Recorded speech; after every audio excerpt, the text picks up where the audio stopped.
Alright, it has taken me 9 takes to say this, so if I don't get it this time, I'm not reviewing the game. Boss rush mythology is exactly what the name implies. There we go. A boss rush with mythological figures with Souls-like difficulty and the comfort of knowing that you can instantly challenge the boss yet again if you so happen to lose. And let me tell you, you're gonna lose. You start out in a main hub lined with many doors, most of them used to challenge a boss on the other side. Another thing that separates this from a Souls-like though is the first door you see a tutorial, as well as the difficulty option to take this from standard to easy, which we'll get into after we talk about the bosses. So far are fair for the most part. Whenever I lose, it's easy to know it's human error, and definitely was on me. There's a huge selection of bosses, at least 20 that I'm aware of, like a Minotaur, a Hut with chicken legs, a Valkyrie, and many more.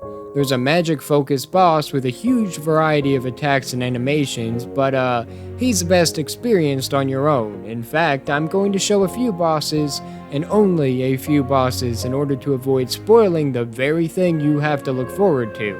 Trust me, I'll save him for a possible future video if I ever decide to do one. The bosses, attacks, designs, and levels vary enough to keep every encounter interesting, and how easy it is to return for another go keeps the flow going even after death. We've went over the bosses, but how about how we fight them? You start off with a one-handed sword, and the ability to parry, but the damage is light. That's okay though, because both dealing damage and parrying it lowers balance. That's the bar that's under the enemy's health that is practically stamina in this game. Once that bar is broken, the enemy becomes vulnerable, giving you time to heal and charge attacks. Now Dad, blame it, what the heck do you mean by charge attacks? Yes, I almost forgot. There are a few different types of attacks with varying damage and breaking of balance. A jump attack, a roll attack, a charge attack, a normal attack, and depending on your weapon, your skill attack. The differences between the damage of each attack isn't such a big disparity that it causes any issue, so no need to focus too much on it, just fight however you need to win. The soundtrack during those fights isn't as varied as the bosses and environments surrounding it. There's only a couple songs that play every boss fight, and although they do fit the pacing and the environment for the most part, don't expect Dark Souls-like music here because you're not gonna find it.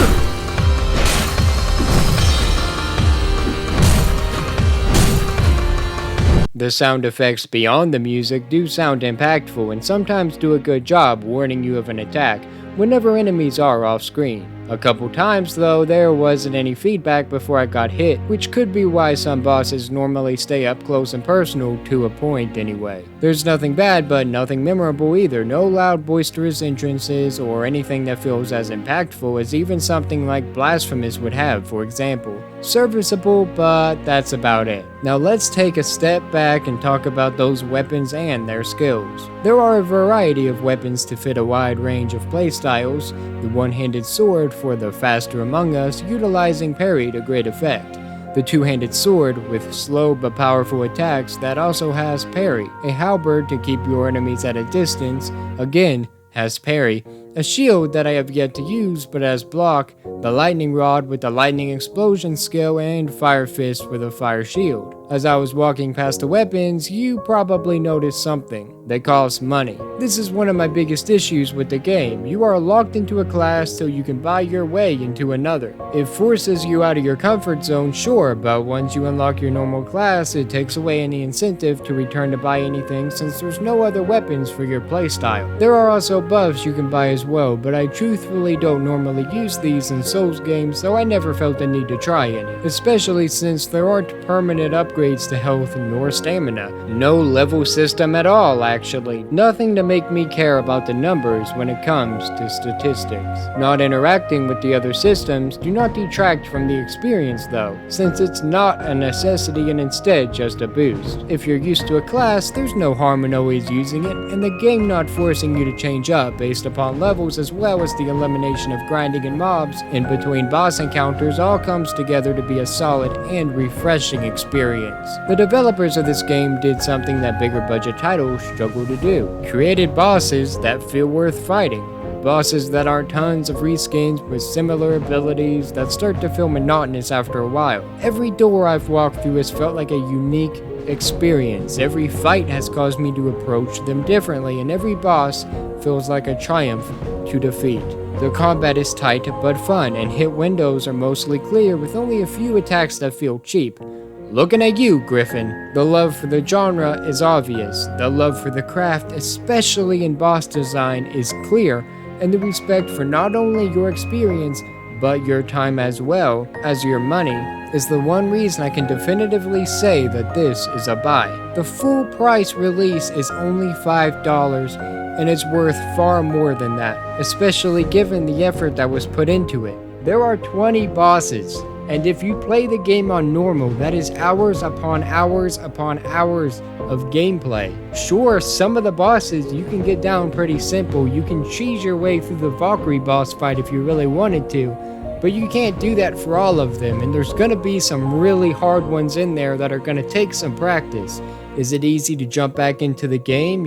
Yes, because the game is made to be played, not to be prolonged. But it's still gonna be a long experience depending on your skill level. And even if you are the best Souls player ever, $5 for this allotted amount of time, even if it only takes you an hour, that's pretty good, honestly, because the amount of quality that is here, even if you're a good player, would be recognizable to you. Plus, if you're just a trophy hunter and have no shame in that fact, you can pop this baby on easy and have yourself a quick and simple platinum.